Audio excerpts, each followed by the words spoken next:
Hello everyone, welcome back to my channel with me Mega. Today's video we are going to talk about e-learning. So there are 10 questions about e-learning. Let's we discuss today.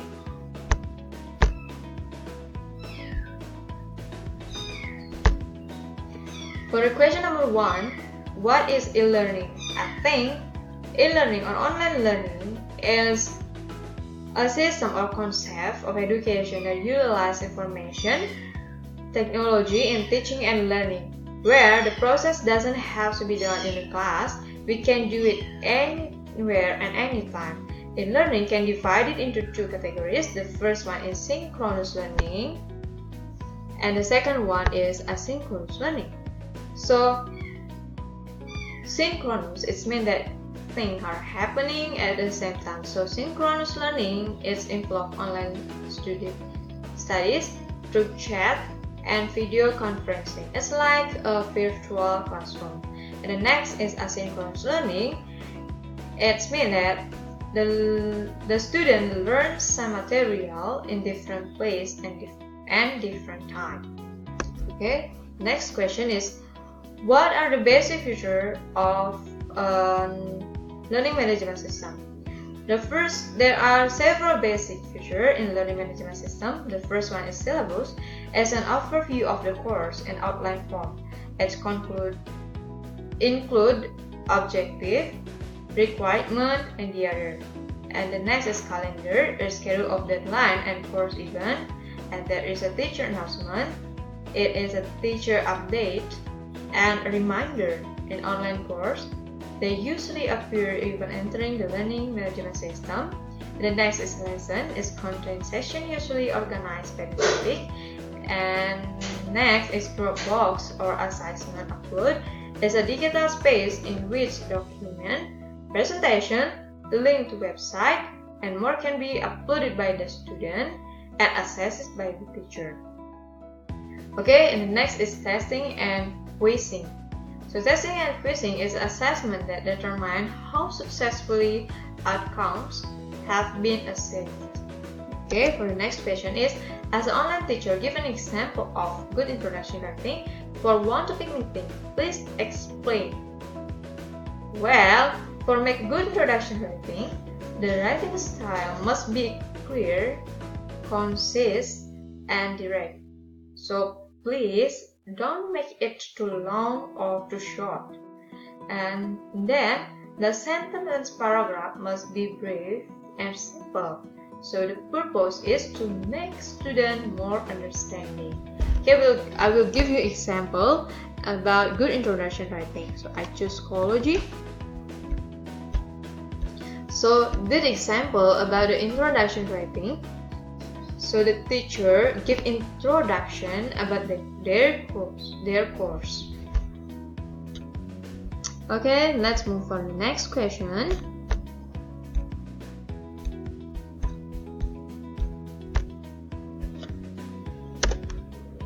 Why? Online material must be attractive. What elements are needed? Please give an example. Why the material must be attractive? Because it makes online learning will be interest and make students not easier to board. There are several elements are needed. The first one is visual design. It's very important because if visual design look good, it make online learning will be attractive. And the next is page layout. There are three important things. The first one is space surrounding text. The space, it means the space between line and paragraph provided white space. It gives the reader a visual break. That example. And then line length. It's very important also because when a line of the text are too long, it's difficult to read it. So the student, it makes the student difficult to read it. And next is text. There are two important things. The first one is type size and the second is color. The teacher must pay attention to the text that will be given to the student, such as the type of letter size used. Because if the size of letter used too small, then it will make student difficult to read. Besides that, the teacher must also pay attention to the color selection. Choose the color of the letter that contrasts with the background, so it make the letter clearly, so the student can easier to read it. Okay, for the next question is please explain type of online learning activity and provided relevant technological tool for the type.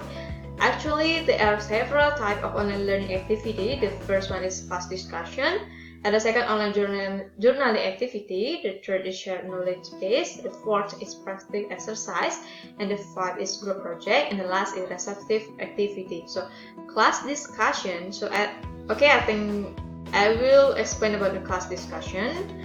So class discussion, the tool of this activity is discussion forum. So discussion forum can provide to the student, the student, and discuss with the other student.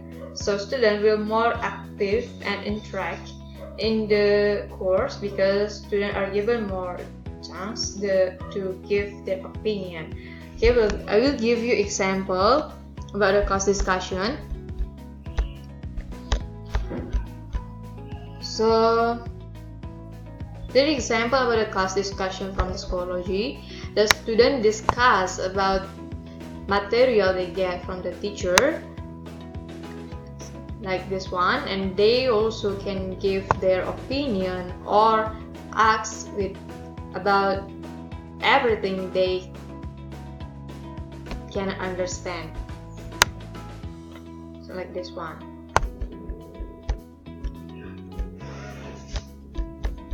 Okay, for the next question. Online discussion is one important element in online learning. Sometimes it might not work well. How does a teacher optimize discussion? Okay, I think there are several ways that the teacher do to optimize individual online. The first one is assess grade, can make student interest to do discussion, and the second is pose good question. The question that given by the teacher must be related to the topic, so that makes a student easier to understand and not confused. And the next is monitoring the discussion. In online learning, teacher as a whole as a monitor by monitoring student, so student will not go out from the topic. And the last is give specific instruction. So the instruction must be clear.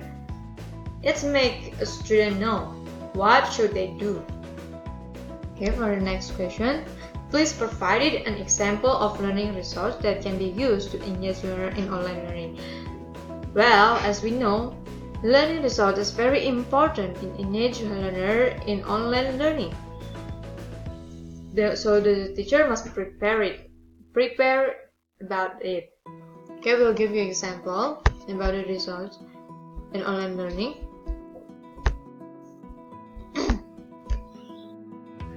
So as you can see on the slide, this is example about the resource. The teacher give link from Google or YouTube, and student can access it in Schoology. So like this one.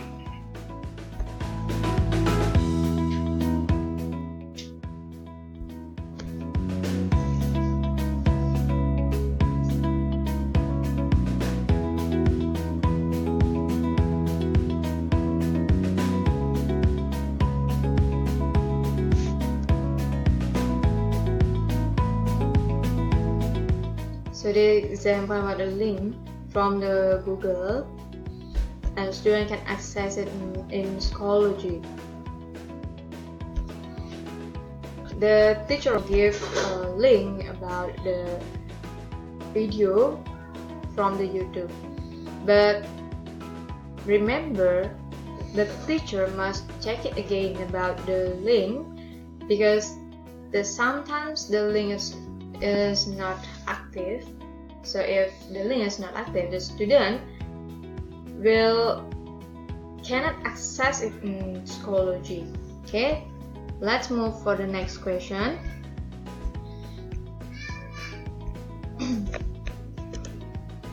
The example about the effective assessment English online teaching and learning. Okay, for the question number 9, what are the basic elements to consider when building an online course? Well, the basic element is learning outcome, it's learning achievement, and then an online syllabus also, as provided learning plans, and the next is course outline. So it's a document containing key information about the course, such as course description, course schedule, learning outcome, learning assessment or tasks, and then due date for assessment. And the last is assessment. It's very important also because with assessment the teacher can know how the ability of student. For the next question is, please give an example of online learning lesson in your class for one meeting. What you have to do? Well, I think the first is determine on the learning platform, and the second is give introduction, and the next is what we'll discuss about the course, and the last is give research related about material we discussed. For example, give link from Google or YouTube. Okay, we'll give you example. So I choose psychology from online learning. So I give introduction about my course, and then give step about what we do. I mean, what we'll discuss about this course. And the next is I give resource about material, and student can access it in Schoology like this one. Well, I think that's all for today. So I hope you enjoy for watching this video, and I do apologize if I make a mistake. Well, see you for the next video. See you.